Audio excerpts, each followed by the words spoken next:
Hello students, welcome to Utkarsh classes. मैं लेके आया हूँ आपके लिए एक छोटा सा वीडियो जिसके अंदर मैं आपको गाइड करूंगा कि आने वाले 3 महीने के अंदर आप अपनी तैयारी को कैसे बहुत ही मजबूत बना सकते हैं। 3 दिसंबर 2023 क्लैट एस्पिरेंट जितने भी हैं क्लैट 2024 के, उनके लिए डेट जो है वो डिसाइडिंग डेट होगी।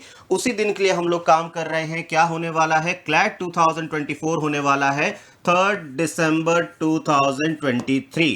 हमारे पास में आज के टाइम में 3 महीने से थोड़ा सा ज्यादा टाइम बाकी है और मैं 3 महीने का एक ब्लूप्रिंट आपके सामने लेके आया हूं। पर उससे पहले मैं आपको बता दूं, आज के टाइम में 2 टाइप के स्टूडेंट होंगे। 2 टाइप के कौन कौन से? टाइप 1 होगा जिसने आज तक तैयारी नहीं की, एकदम फ्रेशर।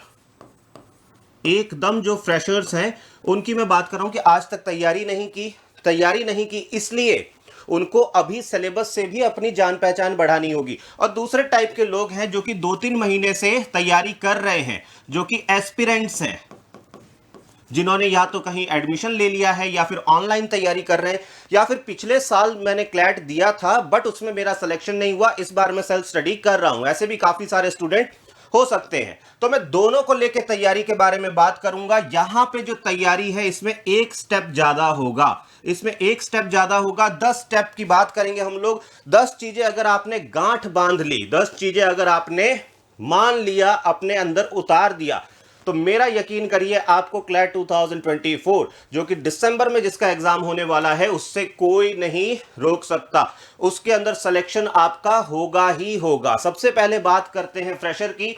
अगर आप फ्रेशर हैं तो ऑब्वियस सी बात है कि आपको सिलेबस के बारे में कोई भी आइडिया नहीं होगा। सिलेबस के बारे में कैसे आइडिया हो सकता है? सबसे पहली चीज है कि आपके पास में होना चाहिए PYQ, previous year question paper जो है वो आपके पास में होना चाहिए। वैसे तो फ्री में डाउनलोड हो जाता है, नेट पे अवेलेबल है। अगर कोई चाहता है तो हमसे भी ले सकता है, या फिर अगर आप डिमांड करेंगे तो हमारी जो क्लैट की फ्री वाली बुक है, हमारी ऐप पे जो कोर्स है, फ्री कोर्स है, उस पर हमने अपडेट कर रखा है, वहां पे भी आप जाके ले सकते हैं। ठीक है, चलिए PYQ आपके पास रहेगा और फर्स्ट वीक जो होगा आपका वो इसी को डेडिकेट होगा। क्यों इसके लिए डेडिकेट होगा? क्योंकि क्लैट का पैटर्न ऐसा है कि वैसे क्वेश्चन अभी तक आप सॉल्व करते नहीं आए हैं। क्या होता है क्लैट के पैटर्न में, उसके लिए हमने एक सेपरेट वीडियो बना रखी है, बट फिर भी एक शॉर्ट में मैं यहां पे बता देता हूं। क्या होता है, आपके पास में आता है एक अनसीन पैसेज और उसी पैसेज से निकल के 4 से 5 क्वेश्चन आपके बन के आते हैं। क्वेश्चन का जो टाइप होता है वो MCQ बेस्ड होता है, मल्टीपल चॉइस क्वेश्चन होते हैं, और इसी के अंदर जो बेस्ट पॉसिबल आंसर है वो आपको चूज करना होता है। 5 सब्जेक्ट हैं आपके, 5 सब्जेक्ट आपको हर साल के पेपर में मिलेंगे। खास बात यह ध्यान रखना है कि पेपर आपको शुरुआत से नहीं बल्कि 2020 से लेके 2023 मतलब टोटल 4 पेपर्स ही आपको पढ़ने हैं। आराम से पढ़ेंगे, सॉल्व कर सकते हैं। क्लैट का पेपर ऐसा है ना कि अगर आपने कभी भी ना पढ़ा हो ना, फिर भी आप क्वेश्चन सॉल्व कर सकते हैं। क्यों कर सकते हैं? क्योंकि आखिरकार आपने रीडिंग तो कुछ ना कुछ की है 12th तक। अगर आप 12th क्लास में हैं तो आज तक आप रीड करते आ रहे हैं, आंसर आप जरूर देंगे। जीके वाले सेगमेंट को आप सॉल्व भले ही ना करें पर उसे पढ़ें जरूर। इससे आपको पता पड़ेगा कि कैसे क्वेश्चन आते हैं। तो पहला स्टेप आपका होना चाहिए unlock the treasure trove of previous year question papers. ये मस्ट है, इसको मैं कहूंगा जब भी आप तैयारी चालू करें इससे जरूर करें। और अगर आप अभी तक तैयारी कर रहे हैं और आपने प्रीवियस ईयर क्वेश्चन पेपर नहीं पढ़ा है तो ट्रस्ट मी, आप बहुत बड़ी मिस्टेक कर रहे हैं बच्चे। आप आज ही जाके अपने प्रीवियस ईयर पेपर्स को पढ़ें। आपने खूब सारे मॉक टेस्ट भी दे दिए होंगे बट फिर भी PYQs पढ़ें और उन्हें समझने की कोशिश करें। आप चाहें तो 4 से 5 दिन, एक हफ्ता ले सकते हैं इसके अंदर। सेकंड स्टेप क्या होगा? Sharpen your English, legal reasoning and logical reasoning skills. तीनों को एक साथ क्यों लिखा मैंने? तीनों को इसलिए मैंने एक साथ लिखा क्योंकि तीनों के अंदर क्या होता है, लगभग तीनों क्या हैं? लगभग तीनों जुड़वा है। 3 है तो तिड़वा है। लगभग तीनों सेम है। बस लीगल में एक डिफरेंस है कि लीगल का जो पैसेज होता है इसके अंदर हमारे पास में नॉलेज जो होती है वो हम पहले लेके जाते हैं। तो लीगल में एक यही डिफरेंस होता है। अदरवाइज आपको एक पैसेज दिया जाएगा, और इसी पैसेज पे बेस्ड आपके क्वेश्चंस होंगे, ज्यादा से ज्यादा प्रैक्टिस करिए, ज्यादा से ज्यादा प्रैक्टिस करिए। कॉन्सेप्ट करने में बहुत ज्यादा टाइम अब मत दीजिएगा। कॉन्सेप्ट करने में दे सकते हैं, एक टॉपिक पे एक दिन दे सकते हैं, या एक दिन में 2 से 3 टॉपिक भी आप चाहें तो कर सकते हैं, बट क्वेश्चन जरूर सॉल्व करें। क्वेश्चन आप नहीं सॉल्व करेंगे तो थोड़ी दिक्कत हो सकती है। तो एक सिग्निफिकेंट टाइम दीजिए, और इसके प्रैक्टिस के लिए आपके पास में जितना मटेरियल होना चाहिए वो एक बार में इकट्ठा करके रख लें, एक बार में इकट्ठा करके रख लें। बार बार आप अलग अलग सोर्सेस पे नहीं जंप करेंगे। आप अगर किसी दूसरे इंस्टीट्यूट में हैं, उत्कर्ष में नहीं है, तो अपने सोर्सेस पे रिलाय करें, उसे माने, क्योंकि हर इंस्टीट्यूट जो है अपना 100% देता है। हर इंस्टीट्यूट अपने हिसाब से 100% अपने बच्चों की तरफ डेडिकेटेड होता है। अगर आप उत्कर्ष के स्टूडेंट नहीं हैं, जहां के भी स्टूडेंट हैं वहां पे पढ़ें, और अगर हमारे स्टूडेंट हैं तब तो डेफिनेटली जो भी मटेरियल आपको मिल रहा है उसे एकदम कन्विक्शन के साथ में सॉल्व करें। नेक्स्ट देखिए, डेली डाइजेस्ट ऑफ न्यूज। ये तो मैं कहता हूं कि अगर 3 तारीख को आपका एग्जाम है ना, तो इस दिन भी आपको न्यूज़पेपर पढ़ना है, डेली पढ़ना है। चाहे तो आप द हिंदू पढ़ लीजिए, इंडियन एक्सप्रेस पढ़ लीजिए, ये दोनों नहीं आता तो टाइम्स ऑफ इंडिया पढ़ लीजिए, भैया जो आता है वो पढ़ लीजिए, पर डेली पढ़ना है, न्यूज़पेपर छोड़ना ही नहीं। कई बच्चे बोलते हैं सर मेरा तो बैकलॉग ही नहीं हुआ। अरे बैकलॉग नहीं हुआ तो क्या आज का दिन भी तुम बैकलॉग वाले बस्ते में डालोगे क्या? नहीं, आज वाले दिन को तो कम से कम कंप्लीट करो। अभी भी 3 महीने से ज्यादा का टाइम बाकी है। आज वाले बैकलॉग को, आज वाली न्यूज को बैकलॉग मत बनने दो। एक तो हो जाएगा करंट अफेयर्स, दूसरा इससे आपकी रीडिंग बढ़ेगी। इससे क्या बढ़ेगा? आपकी रीडिंग बढ़ेगी, आपकी कॉम्प्रिहेंसिव स्किल्स बढ़ेंगी, आपकी इंटरप्रिटेशन स्किल्स बढ़ेंगी। उसके अलावा आपको ना पढ़ने की आदत होगी, आपको आदत होगी, ये भी बहुत ज्यादा जरूरी है। 2 घंटा पढ़ना है, ये भी तो एक टास्क है। 2 घंटा पढ़ने की आदत है कि नहीं, 40 पेज पढ़ने की आदत है कि नहीं वन गो में, ये भी तो टेस्ट करना है। तो इसलिए डेली न्यूज़पेपर पढ़ेंगे, डेली। नेक्स्ट देखिए, step out of your comfort zone. Comfort zone क्या होता है? कंफर्ट जोन का मतलब होता है कि मुझसे तो नहीं पढ़ा जाता सर, मेरे से तो नहीं होता। यहां पे क्या होगा, आप अगर 10 पेजेस ही पढ़ने के बाद में थक जाते हैं, पुश करिए खुद को, पुश करिए कि मैं आज 15 पेजेस पढ़े बगैर नहीं सोऊंगा, मैं 15 पेज पढ़े बगैर नहीं सोऊंगा। अगर कोई टॉपिक मुझे डिफिकल्ट लगता है, अगर कोई टॉपिक मुझे डिफिकल्ट लगता है, तो आज उस टॉपिक को, आज इस टॉपिक का सर्वनाश किए बगैर, आज इस टॉपिक को समझे बगैर नहीं सोऊंगा। अपने कंफर्ट जोन से बाहर आना होगा। अगर आपका कंफर्ट जोन पहले से ही बहुत अच्छा है तो आपको मार्क्स आ रहे होंगे, ऑब्वियस सी बात है। पर अगर आपको इंग्लिश से डर लगता है, मैथ से डर लगता है, आपको पैसेज पढ़ने के बाद में समझ में नहीं आता, 2 बार पढ़ो ना, 3 बार पढ़ो, 4 बार पढ़ो, पढ़ के समझ में नहीं आया तो दूसरी बार में आएगा, तीसरी बार में आएगा, चौथी बार में आएगा। पढ़ो, खुद को पुश करो, अपनी लिमिट्स को आगे लेके जाओ। ये करना ही पड़ेगा, ये करना ही पड़ेगा। 5वां देखिए, मॉक टेस्ट मैराथन। बहुत बढ़िया। यहां पे क्या है, आपको अपनी तैयारी से पहले 40 मॉक टेस्ट कम से कम देने हैं। अभी भी आपके पास में 90 से 100 दिन बाकी हैं। यहां पे मैंने 100 इसलिए लिखा क्योंकि आईलेट का एग्जाम भी है, आईलेट का एग्जाम भी है जो कि 10 दिसंबर 2023 को होगा, उसके भी मॉक इंक्लूड कर लीजिए। 90 से 100 दिन आपके पास में रखे हुए हैं। 90 से 100 दिन के अंदर आप क्या कर सकते हैं, करीब करीब 40 मॉक्स तो दीजिए, करीब करीब 40 मॉक टेस्ट तो दीजिए। ये भी तो प्रैक्टिस का पार्ट है, ये भी तो प्रैक्टिस का पार्ट है। इसका मतलब एक वीक में कम से कम आपके हो जाएंगे 2 मॉक, और जब 2-3 वीक आप 2-2 मॉक दे देंगे तो फिर बाद में हो जाएंगे आपके 3 मॉक्स, 3 मॉक्स हो जाएंगे। एक दिन मॉक दीजिए सेम डे, और अगले दिन 2 दिन तक एनालाइज करिए, ये भी हो जाएगा। क्योंकि मॉक को एनालाइज किए बगैर कोई फायदा है नहीं। कुछ दवाइयां होती है ना कि जिन दवाइयों को अगर हम खाते हैं तो डॉक्टर कहता है कि इसके साथ में परहेज भी रखना। जैसे होम्योपैथी की दवाई खाने वाले डॉक्टर क्या कहते हैं कि कोई भी सुगंधित चीज मत खाना और खट्टा मत खाना। क्यों मत खाना? क्योंकि दवाई जो आप ले रहे हैं उसको असर करने के लिए साथ में कुछ परहेज भी जरूरी है, कुछ सप्लीमेंट्री डाइट भी जरूरी होती है। ठीक वैसे ही अगर आप मॉक दे रहे हैं तो मॉक अकेला काम का नहीं है जब तक आप उसे एनालाइज ना करें। तो मॉक दीजिए और साथ ही साथ एनालाइज भी करिए, ये हो जाएगा आपका। अब इससे देखिए क्या क्या फायदा होगा। स्टेमिना बढ़ेगा मॉक देने का, टाइम मैनेजमेंट इंप्रूव होगा, टाइम विद इन क्या कहते हैं फ्रेम ऑफ टाइम। पहले तो क्या 150 क्वेश्चन आते थे, अब तो नहीं आते क्लैट के अंदर, अब 120 आते। 30 क्वेश्चन का भैया फायदा मिल गया है, अब तो 120 क्वेश्चन तो कर लो 2 घंटे के अंदर, ये तो फायदा हो ही गया। 120 क्वेश्चन तो कर लो, जो भी वीक एरिया है उसे आइडेंटिफाई करो, उसका कॉन्सेप्ट ठीक करो, जो भी अच्छा एरिया है उसकी भी प्रैक्टिस करो ताकि कहीं कमी ना रह जाए, कहीं रश करते टाइम आप आंसर गलत तो नहीं कर देते। ये सारी चीजें आप ध्यान में रखेंगे।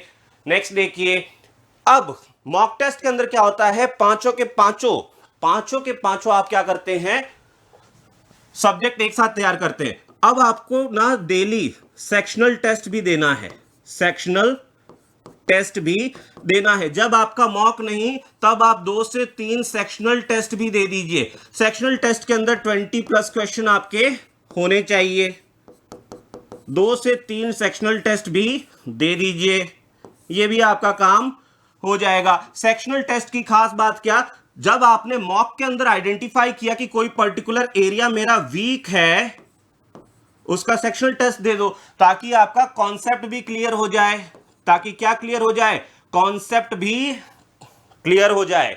ठीक है, मॉक टेस्ट देना है, सेक्शनल टेस्ट भी देना है, दोनों चीजें की। 7वीं चीज हम क्या करेंगे, मॉक टेस्ट का एनालिसिस करेंगे अपनी मिस्टेक्स को दूर करने के लिए। अब यहां पे खाली मॉक टेस्ट मत रखिएगा, यहां पे आप सेक्शनल टेस्ट भी रख सकते हैं। टेस्ट के अंदर कहां गलतियां हो रही हैं, गलतियां जो हैं कहां हो रही हैं, मिस्टेक्स कहां पे हो रही हैं, कहां मेरे मार्क्स नहीं आ रहे हैं, कहां मेरे मार्क्स नहीं आ रहे हैं। ये सब चीजें बच्चों एक इसकी लिस्ट बना के रखो, इसकी लिस्ट बना के रखो। बच्चे बोलते सर क्रिटिकल रीजनिंग में मेरे मार्क्स नहीं आ रहे। क्रिटिकल रीजनिंग में कहां मार्क्स नहीं आ रहे, पैसेज समझ में नहीं आ रहा, क्वेश्चन समझ में नहीं आ रहा, सही ऑप्शन आइडेंटिफाई नहीं हो रहा है, या फिर क्लोज ऑप्शंस के अंदर दिक्कत आ रही है, इन्फ्रेंस वाला पार्ट नहीं आ रहा, डिसीजन मेकिंग वाला नहीं आ रहा, आर्ग्यूमेंट को वीकन या स्ट्रेंथन नहीं कर पा रहा हूं, कहां दिक्कत आ रही है उसे आइडेंटिफाई करिए। क्रिटिकल रीजनिंग तो बहुत बड़ा है, मुझसे कोई पूछेगा क्रिटिकल रीजनिंग में मार्क्स नहीं आ रहे, मैं क्या करूं? क्या कह सकता है एक टीचर, क्या कह सकता है? आप बोलेंगे सर मेरी तबीयत खराब है, डॉक्टर क्या बोलेगा? डॉक्टर बोलेगा दवाई खाओ। ना डॉक्टर को क्लियर हुआ कि आपकी तबीयत में क्या खराब है, ना आपको क्लियर हुआ कि कौन सी दवाई खाएं।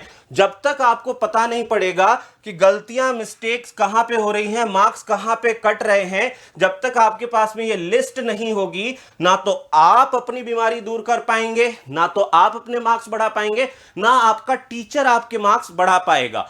लीगल के अंदर मार्क्स नहीं आते सर, लीगल समझ में आता है पर जब क्वेश्चन करता हूं तो मुझे समझ में नहीं आता, मेरे आंसर रॉन्ग हो जाते हैं। कहां गलती हो रही है आइडेंटिफाई करिए। क्या आप सही ऑप्शन चूज कर रहे हैं, क्या कॉन्सेप्ट आपका सही है?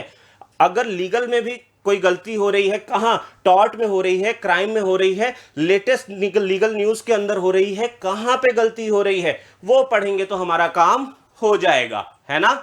चलिए, हमें गलतियों पे गलतियां नहीं करनी, गलतियों से सीखना है और अगले स्टेप पे आना है, वो है grasp the basic from legal studies NCERT book. देखिए भाई, काफी सारी बुक्स हैं मार्केट के अंदर, पर एक बुक जो है वो मुझे पर्सनली पसंद है, वो मुझे पर्सनली पसंद है। कौन सी बुक? एनसीईआरटी, आपने नाम सुना होगा, कई बच्चों को यह भी नहीं पता होगा। एनसीईआरटी की लीगल स्टडीज की बुक जो है, लीगल स्टडीज की बुक जो है, ये क्लास 11 12 की भी आती है, 11th एंड 12th की भी आती है। इसको कर लीजिए बच्चों, बहुत मजेदार बुक है, ट्रस्ट मी। ये बुक तो छठी क्लास का बच्चा पढ़ेगा ना, उसे भी मजेदार लगेगी, उसे भी बहुत अच्छी लगेगी। तो इसको पढ़ लीजिए। यहां पे भी आपका लीगल स्टडीज हो गया, हासिफ सर का कोर्स है, वहां से भी कर सकते हैं, हमारी क्लास है वहां से भी कर सकते हैं। अगर आप मार्केट से बुक लाना चाहते हैं वहां से भी कर सकते हैं, हमारे पास भी बुक्स हैं वहां से भी कर सकते हैं, आपकी कोचिंग की कोई बुक है वहां से भी कर सकते हैं। 100 तरह के सोर्स हैं, 100 तरह के सोर्स हैं, जहां से आप करना चाहें, पर जहां से भी करें एक जगह से करें। बहुत ज्यादा जगह से नॉलेज लेने की कोशिश, एक साथ नॉलेज लेने की कोशिश ना करें, बहुत ज्यादा जगह से नहीं। ये मुझे ठीक लगती है क्योंकि ये सबसे ज्यादा ऑथेंटिक है, सबसे ज्यादा ऑथेंटिक है, जिससे आपके बेसिक्स क्लियर हो जाएंगे लीगल के। 9th, embrace math. देखिए भाई होता क्या है, मैथोफोबिक क्राउड। मैंने क्लैट इसीलिए तो लिया सर क्योंकि मुझे मैथ्स नहीं पसंद है। अरे भैया 8वीं तो पास की है ना, परसेंटेज पता है, एवरेज पता है, रेशियो एंड प्रोपोर्शन पता है, बेसिक सारी चीजें अगर आपको पता है तो फिर इसके बाद में कहां दिक्कत है। 8th क्लास तक की मैथ है, 8th क्लास तक की। अगर आप ये सोचते हैं कि सर एक काम करता हूं, क्या काम करता हूं, 10-12 मार्क्स का तो आता है, 10-12 मार्क्स का आता है, 120 में से ये अगर मैं हटा भी दूं तो मेरे पास में अभी भी 108 से 110 मार्क्स है, इसी में मैं काम कर लूंगा। अरे बच्चों ये मूर्खता होगी, ये क्या होगी, ये मूर्खता होगी। यही तो एक सेगमेंट है जिसके अंदर आप 100% स्कोर कर सकते हैं, और वो भी कम मेहनत में। क्यों? क्योंकि आपको उतनी ही मेहनत करनी है जितना कि 8वीं क्लास का बच्चा करता है। एक काम करिए, डेली 2 डेटा इंटरप्रिटेशन के क्वेश्चन करना चालू कर दीजिए, डेली 2। खुद को समझा रखा है ना अपन ने, खुद को समझा रखा है मैंने खुद को कह रखा है कि भैया मुझे तो मैथ्स आती ही नहीं है, खुद को ही मैंने समझा लिया और मैं मान भी गया। मेरे मन ने मेरे ही मन को समझा दिया और मैं मान भी गया। अपने मन को बोलो 8वीं क्लास की मैथ से ऐसे कैसे नहीं समझ में आएगी, मैं खुद भी तो 8वीं पास हूं, मैं 8वीं में पढ़ नहीं रहा हूं, मैं तो 8वीं से कितना ऊपर हूं, मैं तो 12th में पढ़ रहा हूं या 12th पास हो चुका हूं। क्या मैं 8वीं की मैथ्स नहीं कर सकता? धत, करेंगे हम 2 DI डेली करेंगे, और अगर जरूरत पड़ती है तो बैक टू बेसिक्स जाएंगे, कॉन्सेप्ट भी हम करके रखेंगे, कॉन्सेप्ट भी हम लोग करके रखेंगे। मैंने जो हो सकता है, खुद को यह मत समझाना कि नहीं होगा सर आखिरी के 3 महीने क्यों मेहनत करूं। अरे करना होगा, बिल्कुल करना होगा। Daily dose of current affairs, ये तो मैंने शुरू में कहा, जो बैकलॉग हो गया वो तो बैकलॉग हो गया, ठीक है, उसको भी कैसे करना है वो आपको बताएंगे। पर जनवरी 2023 से पढ़ना है, और अभी चल रहा है अगस्त, अभी चल रहा है अगस्त। भैया सितंबर, अक्टूबर, नवंबर और अगस्त में जिस भी दिन आप तैयारी चालू कर रहे हैं, इनको तो कम से कम क्लियर करिए, इनको तो कम से कम मैनेज करिए। बहुत सी इंपॉर्टेंट चीज हो रही है। अगस्त में चंद्रयान 3 है, ये इतना इंपॉर्टेंट। ब्रिक्स हुआ, ये इतना इंपॉर्टेंट। उसके अलावा सितंबर के अंदर आपकी सबसे इंपॉर्टेंट G20 समिट हो रही है, साउथ एशियन समिट हो रही है, बहुत सारी चीजें हो रही है। अक्टूबर में भी बहुत सारी चीजें होंगी, नवंबर में भी बहुत सारी चीजें होंगी, और दिसंबर 3 को तो आपका एग्जाम ही है, तो दिसंबर का तो आने से रहा क्योंकि पेन पेपर मोड में है, OMR पे होगा, तो फिर प्रिंटिंग जो है वो लास्ट वीक में हो जाएगी। क्लैट के क्वेश्चन पेपर की प्रिंटिंग लास्ट वीक में हो जाएगी, तो नवंबर तक ही तो पढ़ना है, नवंबर तक पढ़ना है। तो सितंबर, अक्टूबर, नवंबर अभी भी नहीं छोड़ेंगे, प्लस बैकलॉग करते चलेंगे, प्लस बैकलॉग करते चलेंगे। कैसे करेंगे मैं आपको आने वाली वीडियोस में बता दूंगा, ठीक है। चलिए, बैकलॉग और करंट वाला भी चलता रहेगा। एक एडिशनल बोनस, क्या बच्चे मुझसे पूछते हैं कि क्या 3 महीने में एग्जाम क्लियर हो सकता है? मैं आपको बताता हूं, करने वाले का 1 महीने में भी हो सकता है, करने वाले का 1 महीने में भी हो सकता है, और जिसे नहीं करना है, जिसके अंदर डेडिकेशन नहीं है, कन्विक्शन नहीं है, उसका 2 साल में भी नहीं होता है। फाउंडेशन कोर्स वाले भी काफी बच्चे होते हैं जिनका सिलेक्शन नहीं होता है। क्यों? क्योंकि उनके अंदर कन्विक्शन नहीं है। अपने मन को बताइए, अपने अंदर अपनी आत्मा को बताइए कि मैं ये करूंगा, 3 महीने के अंदर तो मुझे करना ही करना है। जब ये कन्विक्शन होगा, जब ये डेडिकेशन होगा, तो अपने आप ये एग्जाम निकलेगा। कोई बहुत भारी एग्जाम नहीं है, कोई बहुत भारी एग्जाम नहीं है। डेली जो करने को कहा है वो करिए और इससे आपका काम हो जाएगा। मेंटल प्रिपेयर्डनेस बहुत जरूरी है, ये आपका सीक्रेट वेपन है। पहली हार वहीं पे बच्चे की हो जाती है जैसे ही वो क्वेश्चन पूछता है क्या 3 महीने में हो जाएगा। मुझसे मत पूछो, किसी और टीचर से, अपने साथी से मत पूछो, खुद से पूछो कि 3 महीने में क्यों नहीं होगा।